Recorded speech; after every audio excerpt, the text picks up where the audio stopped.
Assalamualaikum teman-teman semua. Di video minggu ini aku mau re-upload aja mengenai Museum Fathahillah yang minggu kemarin aku sempet kesana dan mengambil beberapa gambar. Udah aku upload juga sebenarnya di video minggu kemarin, cuma kayaknya informasi mengenai gedungnya sendiri kurang lengkap. Jadi hari ini aku mau sedikit bahas mengenai sejarah gedungnya aja guys. Buat teman-teman yang penasaran mau kesana, bisa langsung aja ke Jalan Taman Fathahillah nomor 1 Jakarta Barat. Nanti aku spill tiket masuknya berapa, dan ini terjangkau banget dan bisa jadi wisata yang menambah wawasan buat anak-anak yang masih sekolah guys. Ya udah, kita langsung aja ke bahasan mengenai sejarah gedungnya. Bangunan ini dahulu merupakan Balai Kota Batavia yang dibangun pada tahun 1707 dan selesai pembangunan tahun 1710 atas perintah Gubernur Jenderal Johan van Horn. Bangunan ini menyerupai Istana Dam di Amsterdam. Terdiri atas bangunan utama dengan dua sayap di bagian timur dan barat serta bangunan sanding yang digunakan sebagai kantor, ruang pengadilan dan ruang-ruang bawah tanah yang dipakai sebagai penjara. Namun sayangnya pada saat kita kesana kemarin, ruang bawah tanah penjaranya itu nggak dibuka ya guys. Jadi kita nggak bisa masuk dan ngambil gambar. Pada tanggal 30 Maret 1974, bangunan ini kemudian diresmikan oleh Bapak Ali Sadikin sebagai Museum Sejarah Jakarta sampai dengan sekarang. Pada awal mulanya, Balai Kota pertama di Batavia dibangun pada tahun 1620 di tepi timur Kali Besar. Bangunan ini hanya bertahan selama 6 tahun sebelum akhirnya dibongkar demi menghadapi serangan dari pasukan Sultan Agung pada tahun 1626. Sebagai gantinya dibangunlah kembali balai kota tersebut atas perintah Gubernur Jenderal Jan Pieterszoon Koen pada tahun 1627. Lokasinya berada di daerah Nieuwe Markt yang sekarang bernama Taman Fathahillah. Menurut catatan sejarah, balai kota kedua ini hanya bertingkat 1 dan pembangunan tingkat kedua dilakukan kemudian, yaitu tahun 1648. Kondisi balai kota sangat buruk. Tanah di kota Batavia yang sangat labil dan beratnya bangunan ini menyebabkan perlahan-lahan turun dari permukaan tanah. Nah, akhirnya pada tahun 1707 atas perintah Gubernur Jenderal Johan van Horn, bangunan ini dibongkar dan dibangun ulang dengan menggunakan pondasi yang sama.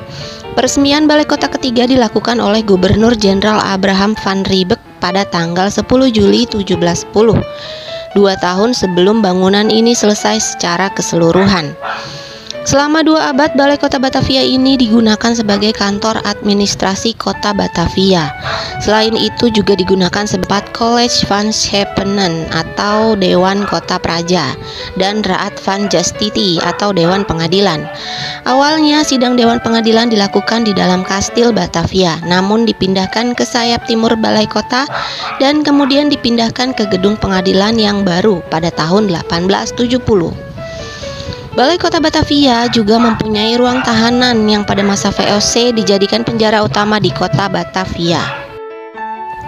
Sebuah bangunan bertingkat 1 pernah berdiri di belakang balai kota sebagai penjara. Penjara tersebut dikhususkan kepada para tahanan yang mampu membiayai kamar tahanan mereka sendiri. Namun berbeda dengan penjara yang berada di bawah gedung utama, hampir tidak ada ventilasi dan minimnya cahaya penerangan hingga akhirnya banyak tahanan yang meninggal sebelum diadili di Dewan Pengadilan. Sebagian besar dari mereka meninggal karena menderita kolera, tifus, dan kekurangan oksigen. Penjara di balai kota pun ditutup pada tahun 1846 dan dipindahkan ke sebelah timur Molenvliet Oost.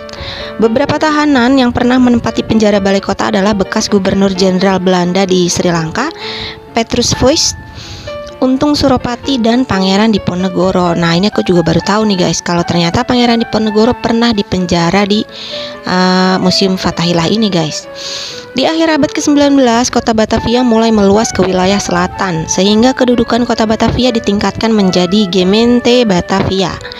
Akibat perluasan kota Batavia, aktivitas Balai Kota Batavia dipindahkan pada tahun 1913 ke Tanah Abang West, yang sekarang menjadi Jalan Abdul Muiz nomor 35 Jakarta Pusat, dan dipindahkan lagi ke Koningsplein Zuid pada tahun 1919, yang sekarang bernama Jalan Medan Merdeka Selatan nomor 8-9 Jakarta Pusat sampai saat ini. Bekas bangunan Balai Kota kemudian dijadikan kantor pemerintah Jawa Barat sampai tahun 1942. Selama masa pendudukan Jepang, bangunan ini dipakai untuk kantor pengumpulan logistik dan Nippon. Setelah Indonesia merdeka, bangunan ini kembali digunakan sebagai kantor pemerintah Provinsi Jawa Barat, di samping ditempati markas Komando Militer Kota 1 sampai tahun 1961. Setelah itu digunakan sebagai kantor pemerintah Provinsi DKI Jakarta pada tahun 1970. Bangunan bekas Balai Kota Batavia ini akhirnya ditetapkan sebagai bangunan cagar budaya. Setelah itu, Gubernur DKI Jakarta pada masa itu, yaitu Bapak Ali Sadikin, merenovasi seluruh bangunan ini dan diresmikan pada tanggal 30 Maret 1974 sebagai Museum Sejarah Jakarta. Nah, demikian penjelasan singkat tentang sejarah adanya Museum Fathahillah ini ya guys. Mudah-mudahan informatif dan bisa menambah wawasan buat teman-teman semua. Dan yang mau masuk ke sini itu tiketnya untuk dewasa 15.000 dan untuk anak-anak itu 5.000 di hari libur dan weekend. Sedangkan untuk hari biasa, hari kerja biasa itu untuk dewasa 10.000 dan untuk anak-anak 3.000 rupiah. Semoga belum ada perubahan ya sampai kalian datang.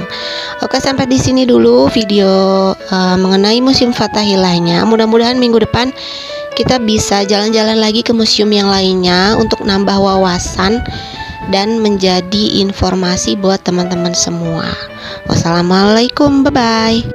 Jangan lupa support channel ini dengan klik subscribe dan share ya. Terima kasih.